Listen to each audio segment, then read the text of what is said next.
Afternoon, everyone. The following video literally confirms my worst fears and near enough everything I've been talking about over the last couple of months. Her name is Fiona, and please listen and listen good. If you use a digital device, then this refers to you. 2 months ago, I said we wouldn't recognise the internet this time next year. Well, it looks like it's coming a little bit sooner than that, possibly by Christmas. Take a listen and then let me know what you feel. The government has literally exempted itself from the rules that the laws that they're trying to force on us. The fucking parasites, the MPs, the lords, the civil servants that have all voted for the Online Safety Act, the fucking Data Use and Access Act, all of this dystopian legislation that's forcing us to live in this digital dystopia, they are literally exempt from it. And if this doesn't make you really, really fucking angry, I don't know what will. Now, I wasn't going to do anything because I meant to be healing and focusing on my cancer and getting my law studies done, but I am so fucking furious about this, and I've had to write it down so I can share it all with you. I'm absolutely furious. Now, it's a really good thing that I'm a fucking law student. Now, they'll never let me practice. I already know that now. And that's absolutely fine. I've got other fucking plans, but I want to let you all know that this screening, this checking people's messages, this screening all the messages, all the photos, the fact that they want us to be transparent to them, they become more opaque to us. That's not just a saying, it's actually true. And you need to know the laws that they use that make them exempt from what they're forcing on us, the people. One of the acts is the Investigatory Powers Act, the divine right of MPs. While the state gives intelligence agencies sweeping powers to intercept, hack and harvest the public's data, they built a golden shield for politicians. Under the law, section 26 of the IPA, this section explicitly creates provisions for the protection of members of relevant legislatures. Under this law, a standard law enforcement or intelligence agency cannot touch an MP's data.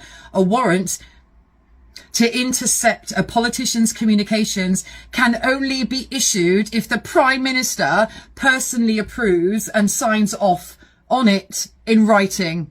Keir fucking Starmer. The reality is, while the public's data is subjected to a mass bulk warrants and algorithm-driven scanning, politicians granted themselves a personal prime ministerial veto. And then there's the Online Safety Act. New legislation they've built in protections to for them as well, bypassing the digital dragnet. The highly controversial push for client-side scanning, forcing tech companies to scan your private messages on your phone before they're encrypted, does not apply to the state. MPs, lords, civil servants, the lot of them. Under Schedule 1. The Act explicitly states that its sweeping content moderation and surveillance duties does not apply to internal business resources or services used by public bodies.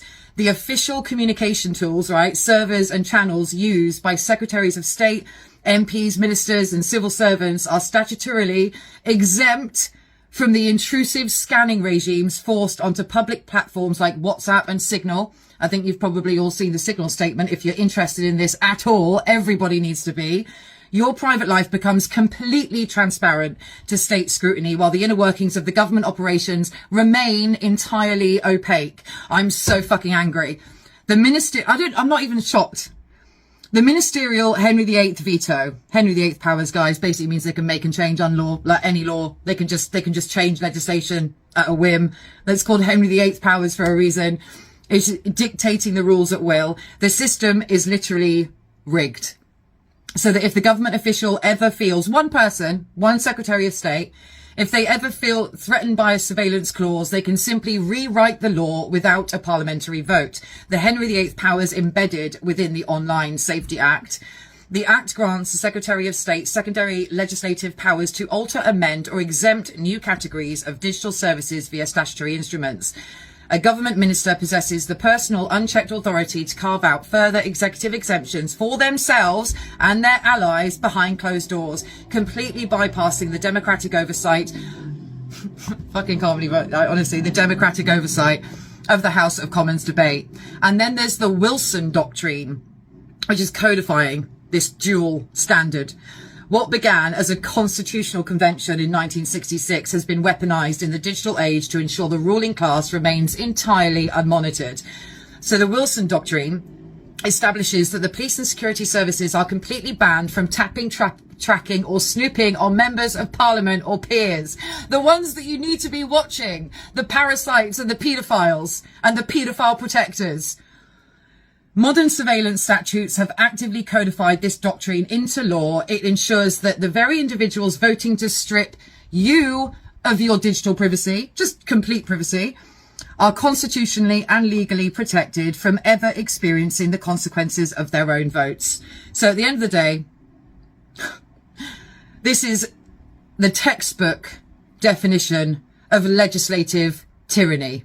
And by the way, this has been in the making for hundreds of years. Anyone that thinks that this is just, we've been co-opted by globalists in the last 10, 5, 20 years. I'm sorry, guys. The system was absolutely built for this right now over, what, an 800-year period? We've got to stop thinking that we've just been co-opted at some point. It was built for this. A democratic society functions on the principle that the state is transparent to the people and the people remain private from the state. The UK has completely inverted this doctrine, and by law, the state is actively turning your smartphone into an informant that scans your text messages, photos and private thoughts before encryption can protect them. Meanwhile, the politicians, the parasites, the Secretary of State and the elite bureaucrats have legally declared their own devices to be sacred, untouchable and completely opaque. They know exactly how dangerous and invasive this technology is, which is precisely why they've passed explicit laws to ensure that they are completely exempt from it. I predict a riot. If you're not absolutely fuming that what people are telling you is the truth, that we are speeding towards, within weeks and months, speeding towards a complete digital dystopia, a panopticon, a gulag, literally, you need to wake up. People, you need to wake up. People have been warning actually about this for decades, to be fair. Myself and others campaigned against the Online Harms Bill at the time, which is now the Online Safety Act, which is a prelude to all of this. We've been telling you for the longest time, and people need to be really, really angry because they are completely exempt from the laws that they are trying to force on us, that they vote for. And that's why they love it so much as well.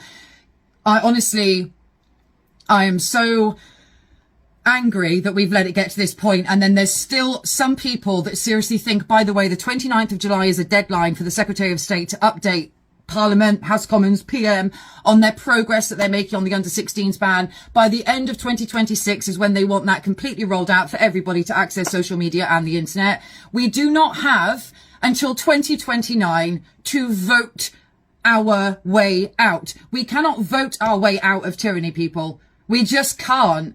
So we need to do something, and we need to be really, really creative. And I'm not inciting anything, but for 6 years, I've really, really tried. We've got to change it up. We've got to do something. So MPs are going to be completely exempt from all this dystopian laws that they're bringing in. All these online safety acts that they're bringing in does not impact them in any way, shape or form. We've gone from being a society where the public are entitled to a private life and those in the public eye are not, to virtually the complete opposite. If we thought politicians could get any more corrupt and fraudulent than they already are, well, we've got another thing coming. And yes, to answer Fiona's question, yes, Fiona, it has made me very angry. But our hands are tied. You know, unless we can get millions upon millions of people to do what Catherine from X is proposing with a peaceful revolution. You know, can we get millions of people? I hope so. I really do. They no longer respect us, and they wonder why we no longer respect them. The whole system is a joke, and I just can't see any way out of it. Let me know what you think in the comments. Thank you for watching today's video. I hope you found it informative. Take care, everybody, and I'll catch you on the next video. Follow for more.